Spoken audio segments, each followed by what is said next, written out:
Senator, welcome back to the Salcedo Show, and Merry Christmas. Merry Christmas. Great to be with you. You had fought very hard on the 529 issue, allowing parents in Texas and across the country to utilize this money that is already post-tax dollars to grow tax-free in mutual funds and that type of environment, to be able to take that and use that for just not just college anymore, but for K through 12 would be public or private schools.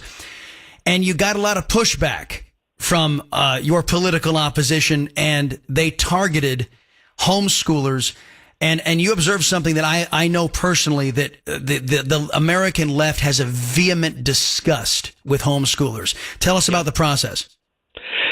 Well, I'll say, first of all, we got a huge victory for school kids and for education and school choice in this tax cut bill that is going to be passed into law.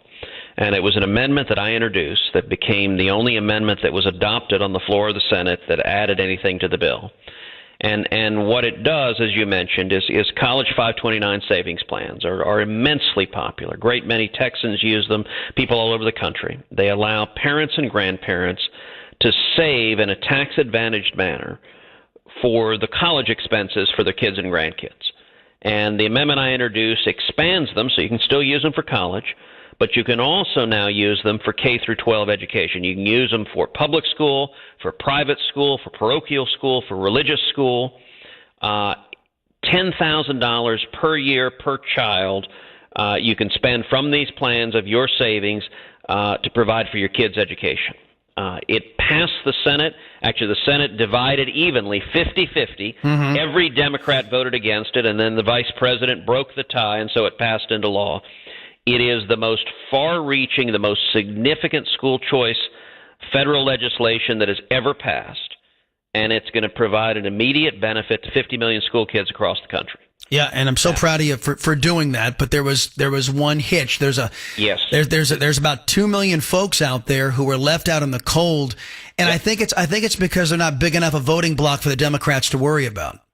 Well, and that's right. The amendment that I initially introduced included within it homeschoolers who are the parents who are devoting incredible time to homeschool their kids. It's such an investment of time and energy. It makes an enormous difference for the kids. Sure. And they're as you noted, there are about 1.8 million homeschool kids all across the country. At the very last minute, the Democrats mounted an attack and managed to strip homeschoolers from the bill. And it was mean-spirited. It was driven by their visceral dislike of homeschoolers because they believe in command and control. They want to control everything that's taught to kids, and they don't want parents to have the ability to homeschool their own kids. And so they struck them out. I think it was it was unfortunate. It was mean-spirited. It was a mistake. Indeed, one of the provisions they struck out focused on kids with disabilities, and it allowed parents to spend out of 529 plans for educational therapy for kids with disabilities.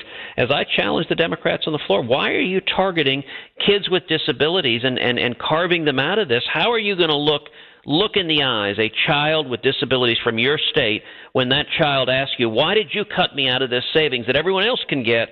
Why am I being singled out? And the Democrats don't have a good answer, except that they are so partisan and so extreme that's where they are right now. Right. And you know what? And every single time I get into a conversation with an educrat, and most of the time it's somebody from the left, but even some folks who dare to call themselves Republicans in the state of Texas who look at education as an adult jobs program rather than an educational pursuit, they will often sneer, Senator, this I don't want God being taught. I don't want my money being given. And they really have a visceral reaction to the idea of maybe some Christian values or God-centered values being taught at home. And that's what the genesis of this is.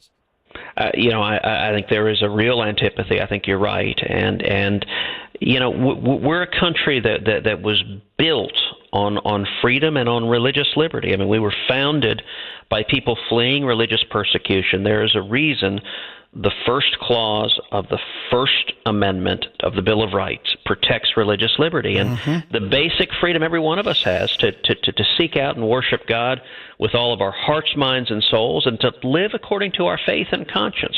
Whatever your faith may be, whether you're Christian or Jewish or Muslim or whether you're an atheist, that's the beauty of American freedom is you can follow your own faith and conscience as it dictates. And yet on the left, they don't like that diversity. They don't like that freedom. They don't like that Orthodox Jewish parents will choose sometimes to put their children in a Jewish day school. Well, you know what? That's a wonderful thing in our wonderfully diverse nation that we can do that. And this provision that was adopted, it is in the tax cuts, is going to impact and empower 50 million school kids all across the country.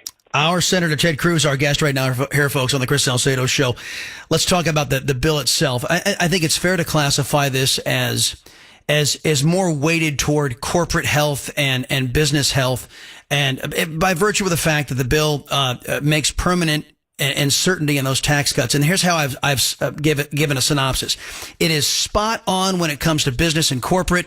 It is some of what we wanted in the conservative movement on the individual side. Now, that being said, the press and the Democrats, and the press has adopted the Democrat attack line on this as this being a pro top 1% type reform, to which I wish, Senator, that the Republicans would stop being timid and just say, you know what, you're darn right. After 8 years of a chief executive who was hostile toward entrepreneurs and wealth creators and wealth generators and job creators in this country, it's about time America embrace entrepreneurship once again. What say you?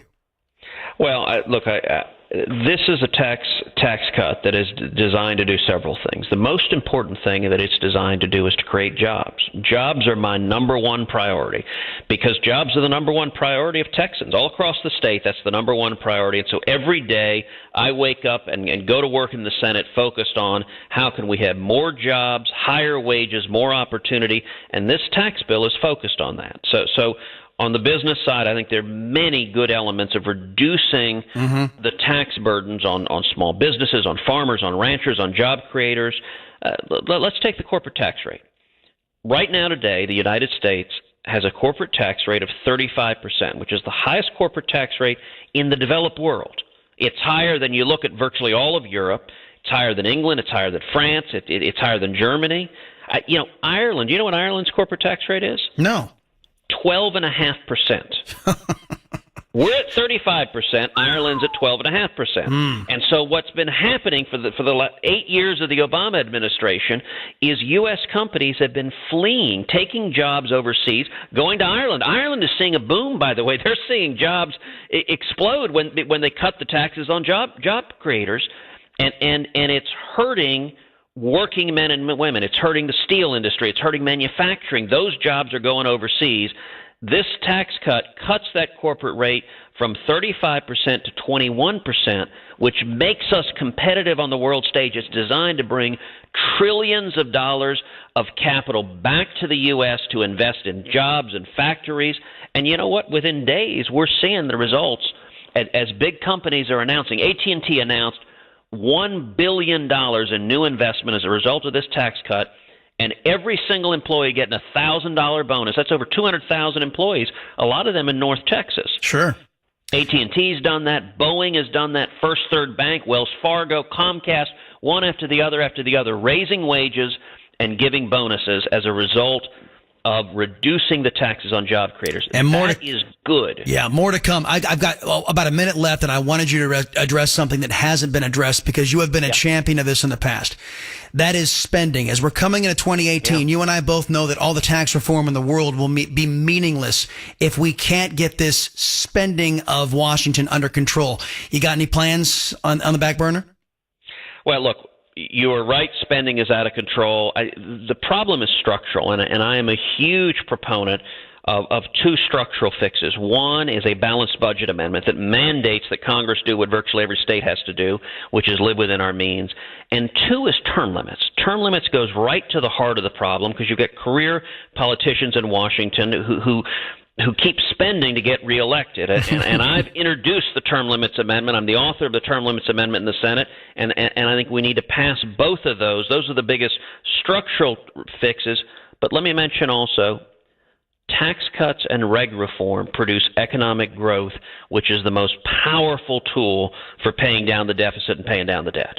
Texas Senator Ted Cruz, the Chris Salcedo Show wishes you, Heidi, and the girls the merriest of Christmases and the most prosperous of New Year's, sir. Always appreciate the time you make here for the program. Thank you, my friend. God bless and Merry Christmas.